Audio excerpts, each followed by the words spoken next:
Inauguré en juillet 2021, le Fare Natura s'est rapidement imposé dans le paysage culturel polynésien, mais aussi national.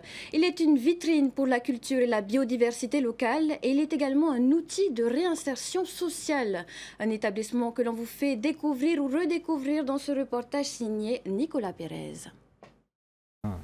Récemment élu parmi les 10 plus beaux écomusées de France par le mensuel Beaux-Arts Magazine, le Fare Natura de Moorea a su trouver son public depuis son ouverture en juillet 2021.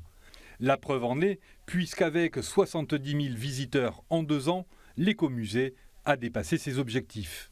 L'objectif, il était de 25 000 visiteurs par an, hein, donc on est largement au-dessus. Et cet objectif de 25 000 visiteurs, il avait été fixé avant le Covid. Donc on aurait pu penser que suite Covid, hein, on n'a pas eu des années complètes hein, sur 2021 et 2022, on aurait eu moins de visiteurs que ce qu'on a prévu. Et au final, on a un nombre de visiteurs légèrement supérieur aux objectifs qu'on s'était fixés, donc on en est très satisfait. Situé à l'entrée de la vallée d'Opunohu, ce musée aux courbes reconnaissables entre mille fait la part belle aux écosystèmes sous-marins et à la culture polynésienne. Il s'est rapidement imposé dans le cœur des habitants de l'île. Ce qui est chouette, c'est que quand les habitants de la vallée parlent du Fare Natura, ils disent notre Fare Natura, notre musée. Donc c'est pas nous qui leur avons dit de dire ça, hein, c'est vraiment une très grande fierté.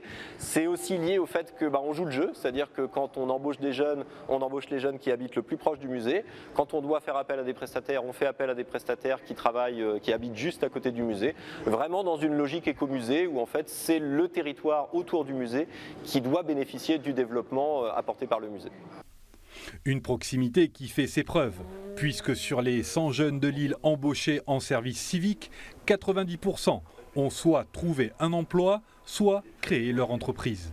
Les retours qu'on a des visiteurs, c'est les remarques qu'on a sur l'accueil en fait qui est réalisé, les visites qui sont réalisées par les jeunes du musée.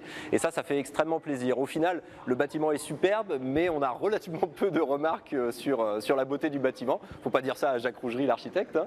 Mais on a beaucoup de remarques sur l'accueil, le contenu des visites, le travail réalisé par les jeunes de Papetoaille au sein du musée. Et aussi ça, réussir à faire un tourisme intelligent, c'est de permettre aux visiteurs de créer des liens avec la jeunesse polynésienne. Et ce musée, finalement, il a réussi son pari. Pour Weihi, jeune guide au sein de l'écomusée, la formation qu'elle a reçue lui a permis de sortir de sa zone de confort et de découvrir un potentiel inattendu. Alors, depuis que je suis arrivée ici, je parle beaucoup avec la clientèle, du coup ça m'aide beaucoup. Et avant, non, j'étais pas comme ça, je parlais à presque personne, j'avais pas de relation avec la clientèle. Donc c'est un vrai plus. C'est un vrai atout, oui. Enfin, et pour renforcer sa mission de préservation de la biodiversité, le Fare Natura a lancé depuis peu sa Bouturothèque, permettant de référencer des plantes endémiques et ou importées par les premiers Polynésiens. Au-delà de leur aspect agronomique ou horticole, elles ont une histoire, hein, c'est des plantes qui ont été transportées par les pirogues polynésiennes et puis sélectionnées par les agriculteurs polynésiens depuis plus de 3000 ans. Donc elles ont une valeur patrimoniale, une valeur alimentaire, et puis dans les enjeux que doit faire face aujourd'hui la Polynésie, hein, notamment l'enjeu de l'autonomie alimentaire, c'est clairement des plantes qui ont quelque chose à apporter pour l'avenir, hein. Elles ont été sélectionnées par le passé, mais elles vont nourrir probablement les Polynésiens à l'avenir, ou renourrir les Polynésiens à l'avenir.